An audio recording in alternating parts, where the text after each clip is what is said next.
আমি খাবো না, আমি মায়ের কাছে যাবো। এই কি হয়েছে? এই বাচ্চা এখানে কেন?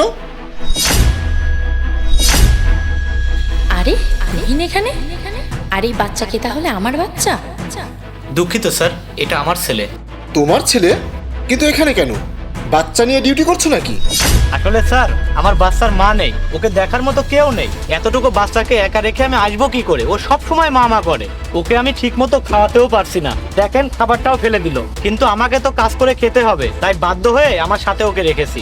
কোনো সমস্যা হবে না স্যার, আমি ওকে ঘুম পাড়িয়ে রাখবো। আচ্ছা ঠিক আছে, আমি দেখছি। বাবা আমার কাছে এসো, আমি ওকে ভিতরে নিয়ে যাচ্ছি। ও আমার কাছেই থাকবে, আমি ওকে খাইয়ে দেব, তুমি তোমার কাজ করো।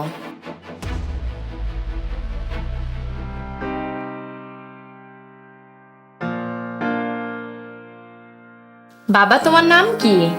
মাহিব। তুমি এখানে বসো, আমি খাবার এনে তোমাকে খাইয়ে দিই।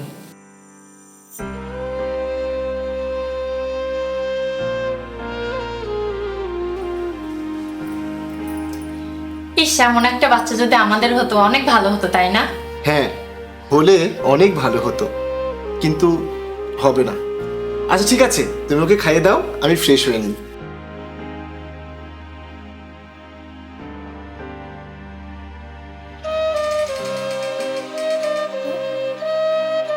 ম্যাডাম, আমি এখন ওকে নিয়ে যাই, আমার ডিউটি শেষ। তুহিন, কেমন আছো তুমি? এটা আমার ছেলে, তাই না? হ্যাঁ, অনেক ভালো আছি, দেখতেই তো পারছো ছেলেটাকে নিয়ে কতটা কষ্ট করছি। তুমি তো আমাকে ছেড়ে এসে খুব ভালো আছো। আর বিয়ে করনি কেন? ভয়ে। সৎ মা যদি আমার ছেলেটাকে কষ্ট দেয়, যে কারণে তুমি আমাকে ছেড়ে চলে এসেছিলে, আবার যদি সেটা হয়। আমার ছেলেকে আমার কাছে রাখতে পারলে আমার খুব ভালো লাগতো। আমি তো ওর মা, কিন্তু আমি তো সেটা পারছি না। তুমি ওকে দেখে রেখো। ঠিক আছে।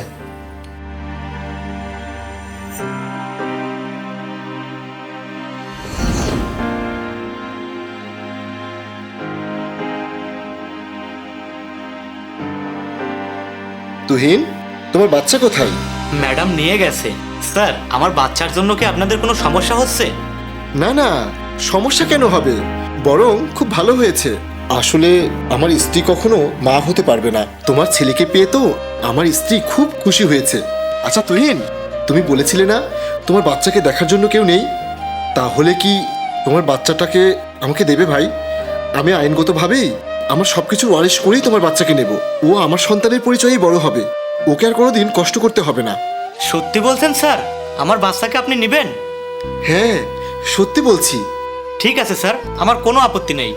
তোমাকে অনেক ধন্যবাদ ভাই। তুমি চিন্তা করো না, তোমার ছেলে তার মায়ের কাছেই থাকবে।